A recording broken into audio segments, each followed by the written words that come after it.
అందరికీ నమస్కారం. ముందుగా నగర ప్రజలందరికీ కూడా క్రిస్మస్ శుభాకాంక్షలు.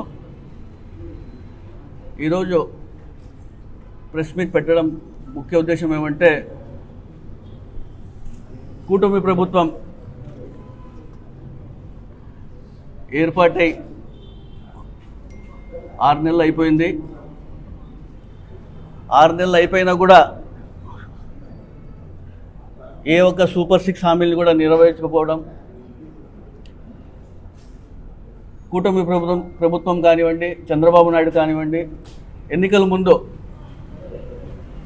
ఏ విధంగా అయితే సూపర్ 6 హామీలు కానివ్వండి, దాంతోపాటు రైతుల సమస్యలు కానివ్వండి, అదేవిధంగా పెరిగిన కరెంట్ ఛార్జెస్ కూడా నేను మళ్ళీ అధికారంలోకి వస్తే కరెంట్ ఛార్జెస్ని పెంచనని చెప్పేసి గతంలో ఎన్నికలకు ముందు ఆయన హామీ ఇచ్చడం జరిగింది. కానీ అధికారంలో వచ్చిన తర్వాత ఇప్పటికి దాదాపుగా 6 నెలలు పూర్తయ్యాయి. 7 నెలల్లో కూడా మేము కూటమి ప్రభుత్వం పరిపాలన అందిస్తోంది. ఏ ఒక్క హామీని కూడా నెరవేర్చకపోవడం అనేది దేశ చరిత్రలోనే ఎక్కడ కూడా మనం చూసింటాం. అదేవిధంగా జగన్మోహన్ రెడ్డి గారు ఎదిగిన 2014 నుంచి 19 వరకు ప్రతిపక్షంలో ఉన్నప్పుడు ఆయన సుదీర్ఘ పాదయాత్రలో ప్రజల కష్టాలు చూసి ఏవి ప్రజలకు అవసరాలు ఉన్నాయి, నేను అధికారంలోకి వచ్చిన తర్వాత నేను చెప్పిన హామీలన్నీ చెప్పి కూడా నెరవేరుస్తానని చెప్పడం కూడా జరిగింది. ఏ విధంగా అయితే ఆయన 2019 అధికారంలో రావడం జరిగింది, చెప్పిన హామీలన్నీ కూడా ఏ ఒక్క హామీని కూడా వదులుకోకుండా అమలు చేసిన ఘనత ఎవరైనా దేశ చరిత్రలో ఉన్నారంటే కూడా అది మన జగన్మోహన్ రెడ్డి గారని కూడా మీ అందరూ తెలియజేస్తున్నాను. గత ప్రభుత్వంలో మనం చూస్తే ప్రజలందరూ కూడా జగన్మోహన్ రెడ్డి గారు ఒక సంక్షేమ క్యాలెండర్ రిలీజ్ చేసి ప్రతి నెల కూడా డీబీటీ ద్వారా ప్రజల ఖాతాలో నగదు జమ చేసిన గొప్ప నాయకుడు జగన్మోహన్ రెడ్డి గారు. ఈరోజు కూటమి ప్రభుత్వం ఏర్పాటై 6 నెలలు అయిపోయింది. ప్రజలు డిఫరెన్సెస్ చూస్తున్నారు. గతంలో ఏమి ఇప్పుడు ఎట్లా ఉందంటే, గతంలో ప్రజలందరూ కూడా అక్టోబర్ వస్తే ఈ నెలలో ఇది పడుతుంది, నవంబర్ వస్తే ఈ పథకం డీబీటీ ద్వారా మా అకౌంట్లలో పడేది, డిసెంబర్ వస్తే ఈ నెలలో పడేది అని చెప్పుకోవడం జరుగుతుంది. కానీ కూటమి ప్రభుత్వం ఏర్పాటైన తర్వాత నుంచి ప్రజలందరూ కూడా ఏదో సూపర్ సిక్స్ అని చెప్పి చంద్రబాబు నాయుడు గారు వస్తే అధికారంలోకి ఇంకా జగన్మోహన్ రెడ్డి గారి కన్నా ఎక్కువ వస్తాయి మాకు డబ్బులు, నగదు ఇంకా జమ అవుతుందని చెప్పి ఏ విధంగా అయితే చంద్రబాబు నాయుడు గారు మభ్యపెట్టి ప్రజలందరినీ కూడా ఓట్లు వేయించుకొని అధికారంలోకి వచ్చిన తర్వాత ఈరోజు చేయకపోవడం ప్రజలందరూ కూడా గమనిస్తున్నారు. అదేవిధంగా కూటమి ప్రభుత్వం పైన వైఎస్ఆర్సీపీ నాయకులు కానివ్వండి, కార్యకర్తలు కానివ్వండి, ప్రతి ఒక్కరు కూడా వారి వైఫల్యాలని ప్రభుత్వానికి ఎత్తి చూపిస్తుంటే ఈరోజు ఏ విధంగా వాళ్ళు ఇబ్బంది పడుతున్నారు కూడా మీరు ఒకసారి గమనించాలా. కక్ష సాధింపులు కానివ్వండి, దాడులు కానివ్వండి, దౌర్జన్యాలు కానివ్వండి, అనేక రకాలుగా ఈరోజు ఇబ్బంది పడే రకంగా మనం చూడాలి. నిన్నటి రోజే మనం చూస్తే కడప మున్సిపల్ కౌన్సిల్ సమావేశంలో కుర్చీ కోసం స్థానిక ఎమ్మెల్యే ఆమె మాధవరెడ్డి గారు ఏ విధంగా బిహేవ్ చేస్తున్నారు కూడా మనమందరూ కూడా ఒకసారి గమనించాలి.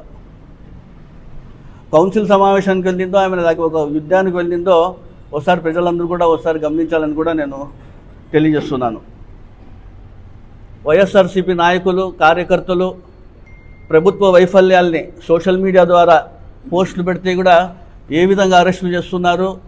స్టేషన్ రాష్ట్రమంతా ఈరోజు ఒక స్టేషన్ అయితే రేపు ఇంకో స్టేషన్లో తిప్పడం కానివ్వండి, ఇలాంటి అనేక ఇబ్బందులు పెడుతున్నారు.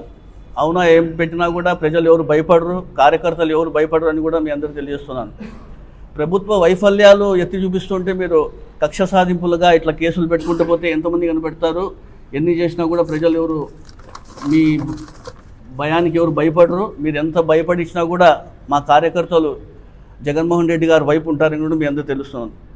అదేవిధంగా జగన్మోహన్ రెడ్డి గారు మొన్నటి రోజు మేము రైతుల సమస్యల పట్ల అనేక సార్లు వైఎస్ఆర్సీపీ కార్యకర్తలు కానివ్వండి, నాయకులు కానివ్వండి, ప్రెస్ మీట్లు పెట్టడం కానివ్వండి, అనేక విధాలుగా పెట్టినప్పుడు కూడా వీళ్ళు సమస్యలు తీరకపోవడంతో జగన్మోహన్ రెడ్డి గారు రాష్ట్ర వ్యాప్తంగా పిలుపునివ్వడం కూడా జరిగింది. రైతుల సమస్యలపై మనం పోరాటం చేయాలని చెప్పి ఉద్దేశంతో డిసెంబర్ 13వ తారీఖున ఏ విధంగా అయితే రైతు సమస్యలపై మేము పోరాటం చేశామో రాష్ట్ర వ్యాప్తంగా కూడా ప్రతి ఒక్క కార్యకర్త కానివ్వండి, ప్రజలు అందరూ, రైతులందరూ దాంట్లో పాల్గొని ఏ విధంగా ర్యాలీ కానివ్వండి, కలెక్టర్ దగ్గరకు వెళ్ళి మనం వినతి పత్రం అందించడం జరిగిందో ప్రజలందరూ కూడా చూశారు. ఏ విధంగా విజయవంతం చేసినాం కూడా ఈరోజు మనమందరూ కూడా ఒకసారి గమనించాల. అదేవిధంగా గతంలో చంద్రబాబు నాయుడు గారు హామీలు ఇచ్చిన విధంగా కూటమి ప్రభుత్వం అధికారంలోకి వచ్చిన తర్వాత కరెంట్ ఛార్జీలు నేను వైఎస్ఆర్సీపీ ప్రభుత్వం పెంచింది, నేను అధికారంలోకి వచ్చిన తర్వాత ఎట్టి పరిస్థితుల్లో నేను పెంచనని చెప్పి ఏ విధంగా చెప్పినారు కూడా మీరు ఒకసారి గమనించాలి. ఆయన చెప్పిన వీడియోలు కూడా ఉన్నాయి మన దగ్గర. ఆ రోజు ఏం చెప్పడం జరిగింది, ఖచ్చితంగా నేను అధికారంలోకి వస్తే నీకు 15,000 అన్నట్లు కానివ్వండి, మహిళలకు 18,000 అని చెప్పినట్టు కానివ్వండి, అధికారంలోకి వచ్చినాక నేను ఖచ్చితంగా కరెంట్ ఛార్జీలు అయితే పెంచని చెప్పడం జరిగింది. ఈ వీడియో చూస్తే దీనికి ఒక నిదర్శనం తెలియజేస్తాను.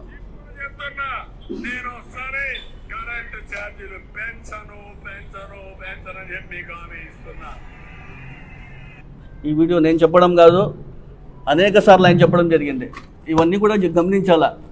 6 నెలలు కాబోతుంది. ఏ ఒక్క రూపాయి కూడా ప్రజల ఖాతాలో ఇప్పటివరకు వేయలేదు. కేవలం ఒక పెన్షన్ తప్ప ఏ ఒక్క పథకాన్ని కూడా అమలు చేయని కూటమి ప్రభుత్వాన్ని కూడా మీ అందరికీ తెలియజేస్తున్నాడు. అదేవిధంగా ఈరోజు పేద ప్రజలపైన కానివ్వండి, మధ్యతరగతి ప్రజలపైన కానివ్వండి కరెంట్ ఛార్జీలు పెంచడం అనేది ఎంతవరకు న్యాయం అని కూడా ఒకసారి ప్రజలందరూ గమనించాలా. దాదాపుగా ఇప్పటికే 6 నెలలు అయిపోతుంది.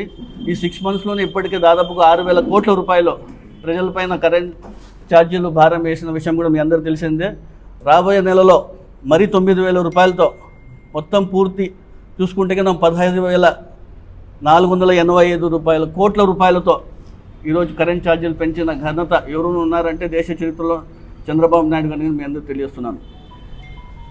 దీనికోసం అని చెప్పేసి చంద్రబాబు నాయుడు గారు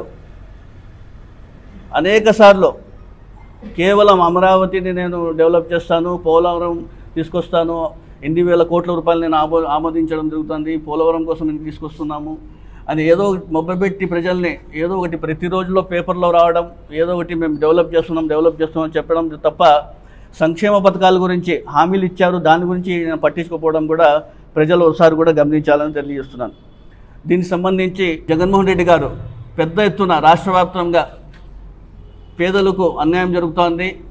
పేదల పట్ల వీళ్ళు కరెంట్ ఛార్జీలు పెంచడంతో పాటు కరెంట్ కోతలు కూడా చేస్తున్నారు.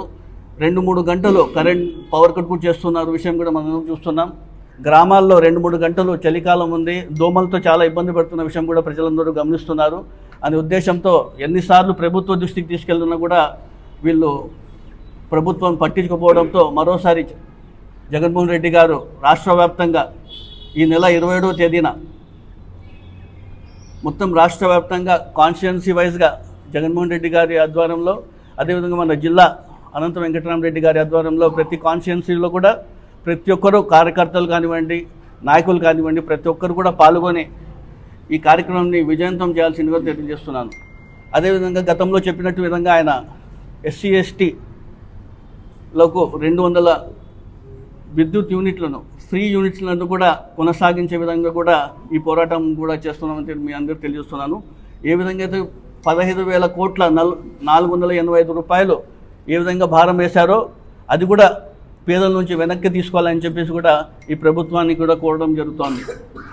దీనికి ప్రతి ఒక్కరు కూడా మన కాన్స్టిట్యున్సీ విధంగా నాయకులు కానివ్వండి, కార్యకర్తలు కానివ్వండి, ప్రతి ఒక్కరుగా దీనికి అందరూ పాలు పంచుకొని డిసెంబర్ 27వ తారీఖున ఉదయం 10 గంటలకు బ్రహ్మం గారి గుడి నుంచి పౌరస్ వరకు ర్యాలీగా వెళ్ళి అక్కడ ఉండే అధికారులని మనం వినతి పత్రం ఇవ్వడం జరుగుతుంది.